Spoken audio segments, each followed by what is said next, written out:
Yo, what's up everyone? Welcome to Small World and thank you for joining me with today's video. In this episode, I'm going to show you a super easy technique to paint realistic rust.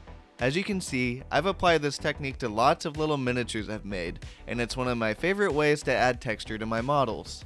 Let's get started. For the purposes of this video, I'll be showing you the technique on this scrap piece of styrene, and I begin by applying a dark gray acrylic base coat.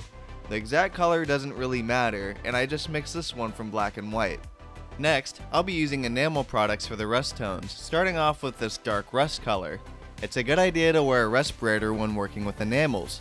The fumes are pretty strong and don't smell very nice, so keep that in mind. As you can see, I'm just brushing this color all over the surface. Once it is somewhat dried, I soak an artist sponge in some enamel thinner and stipple the sponge all over the surface. This will help break up the rust effect into a nice, textured, random surface. This is how it looks with just one color so far. Now, I'm going to apply another enamel wash of a lighter rust tone, and again, I just randomly glob it onto the surface. I repeat the same sponging technique as before to break up the surface.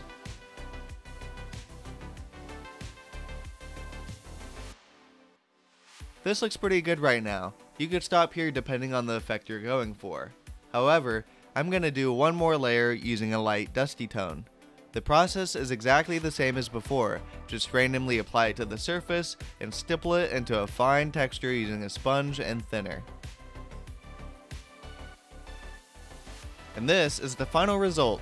As you can see, it's super easy to create a nice realistic rust texture. I've used this technique for lots of my models, and you can easily vary the intensity of the technique by simply using more or less of the wash. You can also try leaving out a color to make different color rust tones.